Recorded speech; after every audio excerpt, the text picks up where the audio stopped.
안녕하세요, 주베코입니다. 첫 영상을 만들면서 아크라시아 투어 끝나면 인벤토리 정신없는데? 라는 생각을 했어서 정리하는 영상을 만들었습니다. 이 영상은 아크라시아 투어 공략 영상이 아니라 아크라시아 투어를 끝내고 아이템을 어떻게 해야 할지 모르시는 분들을 위한 영상이니 이 부분 참고하여 시청해 주시기 바라며 짧게 넘어가기 때문에 영상이 좀 딱딱할 수 있습니다. 그럼 바로 시작하겠습니다.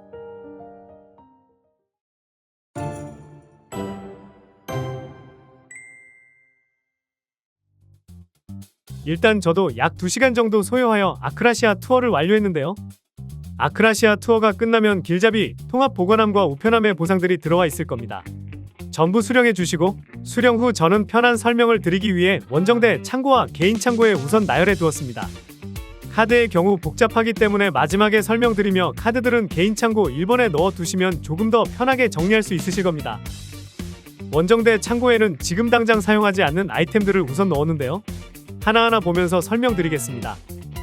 배틀 아이템 상자는 지금 바로 사용하기보다는 가디언 토벌, 레이드 등 상황에 맞춰 필요한 아이템을 꺼내서 사용하는 게 좋습니다.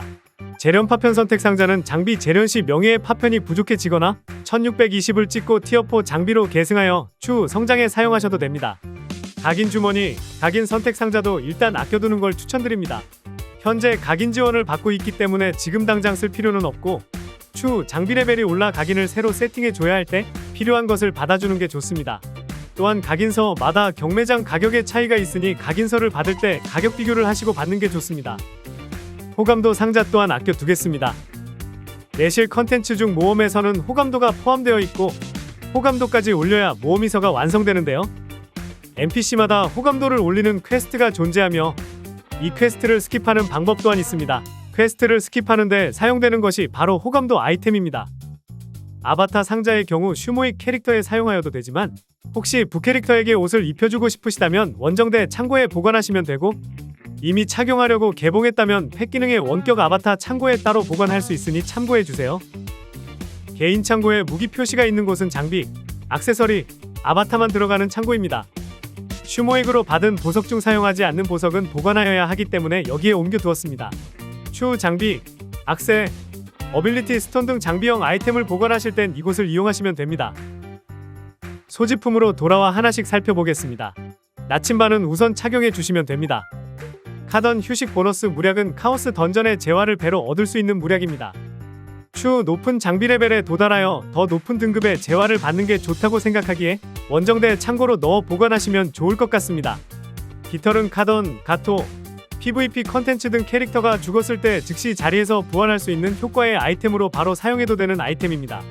페온 또한 경매장을 통해 아바타, 액세서리, 보석 등을 구매할 때 사용하는 재화이니 깃털과 페온 둘 다 알트 마우스 우클릭으로 사용해 주시면 됩니다. 느낌표가 있는 두루마리들은 원정대 단위의 퀘스트 컨텐츠입니다. 지금 당장 안 해도 되는 컨텐츠이며 추후 시간적인 여유가 있을 때 하나하나 즐기시면 됩니다. 개인 창고 2번으로 옮겨주겠습니다. 모험의 서 요리는 N키를 누르면 확인할 수 있는데요. 사용하면 모험의 서 도감에 들어가는 거니 편하게 사용해도 됩니다만 현재 파닥거리는 촉수회가 아닌 로블롬의 촉수를 갖고 계시는 분들은 유효기간이 지나고 파닥거리는 촉수회가 되면 드셔야 합니다. 다음으로 탈것 상자는 바로 사용하셔서 클릭하시면 Alt V에 탈것 보관함에 자동 등록됩니다. 같은 서버의 원정대 캐릭터는 전부 사용할 수 있습니다. 장난감 상자는 버리셔도 되고 사용해서 없애버려도 되는 아이템입니다. 바로 사용하시면 여러 장난감이 나오는데요. 진짜 말 그대로 장난감 상자이니 사용하시거나 창고에 넣어서 기념으로 가지고 있어도 되는 아이템입니다. 맥주 상자를 열고 사용하면 장난감 목록에 들어갑니다. 심심하실 때 착용하여 돌아다녀도 됩니다. 화폐 상자는 실링입니다. 실링은 바로 사용해야겠죠? 웰컴 박스에는 반짝이는 동전, 화폐 상자, 재련 보조 선택 상자, 에포나 직원권이 있는데요.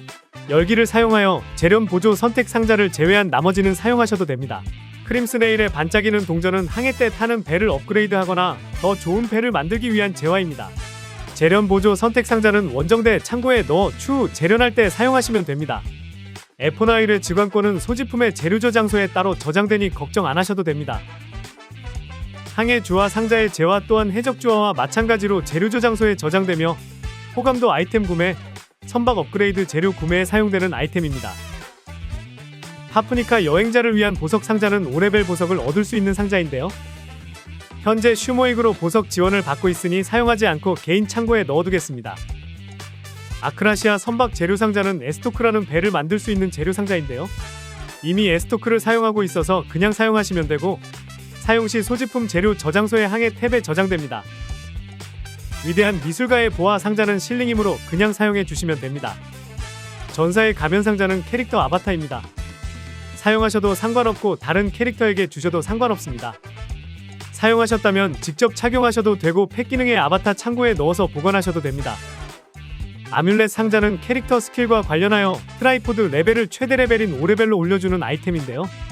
획득 시 캐릭터 귀속이지만 상자인 채로 놔두면 원정대 귀속이기 때문에 사용하기 전 어떤 캐릭터에게 사용해 줄지 고민해보시고 사용하시는 걸 추천드립니다. 아뮬렛은 캐릭터의 스킬을 먼저 세팅하고 주력 스킬에 우선 사용하시는 걸 추천해드립니다. 지금 당장 사용하실 게 아니라면 일단 원정대 창고에 보관하세요. 혹시 저처럼 아직 슈모익 1520 보상을 사용 안 하신 분들은 마음 편하게 사용하시면 되는데요. 각인서만 원정대 창고에 따로 보관하겠습니다. 선원들은 바로 사용하시고 배 출항할 때 사용하시면 되는데요. 선원의 효과를 받으려면 선원에 해당하는 배가 있어야 하며 현재 타고 다니는 배는 에스토크로 출항 시 선원 승선을 통해 효과를 받으실 수 있습니다. 카드 경험치는 알트 마우스 우클릭을 통해 바로 사용하셔서 인벤토리에 여유 공간을 확보해 주세요. 알트 C를 눌러 카드 경험치를 확인할 수 있고, 이 경험치는 카드를 업그레이드 하는데 사용됩니다. 칭호도 바로 사용해 주세요. 하단에 원정대 칭호에 보관되며 장착해 주시면 캐릭터 닉네임 앞에 칭호가 표시됩니다. 펫은 사용하시면 펫 보관함에 자동 저장됩니다. 녹색 집 표시가 있는 아이템은 원정대 영지와 관련된 아이템인데요. 바로 사용해 주시고 추후 영지를 꾸밀 때, 영지 파견을 보낼 때 사용하시면 됩니다.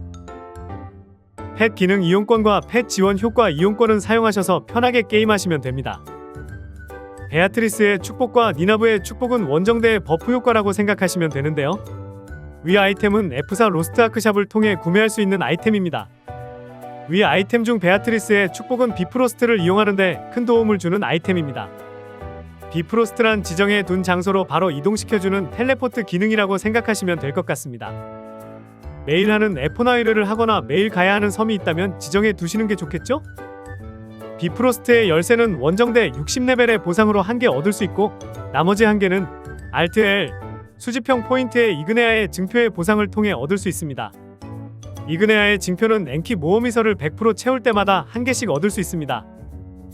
고대의 금화, 고대의 백금화, 해적주와 동전, 모험가의 재화상자, 크림스네일의 반짝이는 동전은 앞에서 설명드렸으니 알트 마우스 우클릭으로 바로 사용해 주겠습니다. 2024 모코코 생일 이모티콘 팩은 사용하시면 Y의 이모티콘에 저장됩니다.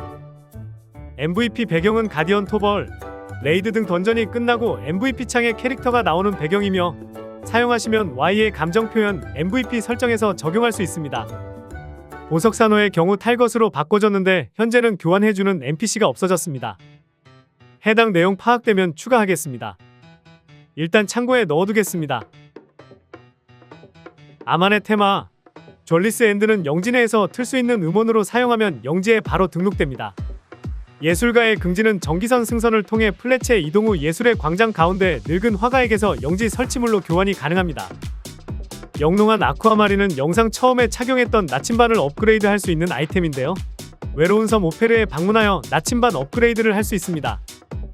업그레이드 할 때는 P를 눌러 착용 해제 후 진행해 주셔야 하고, 업그레이드 하는데 소량의 골드가 들어간다는 점. 업그레이드 전까지 창고에 넣어두겠습니다. 해적 인증서와 아스트레이 건조 설계도, 아스트레이 운용 지침서는 검은 이빨 주둔지라는 섬을 방문하여 아스트레이라는 배를 만드는 데 사용됩니다. 배를 만드는 데는 생활로 얻을 수 있는 재료가 들어가니 생활을 통해 준비해서 가시거나 거래소를 통해 구매해 주셔야 합니다. 만들기 전까지는 창고에 넣어두겠습니다.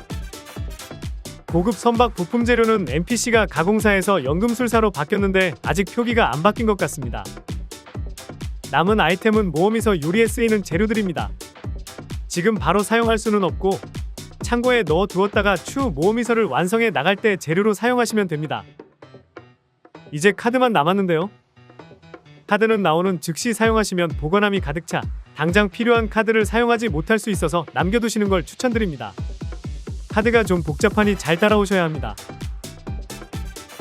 카드를 사용하기 전에 Alt-C를 눌러 중요한 카드의 알림 설정을 해주는 게 좋은데요.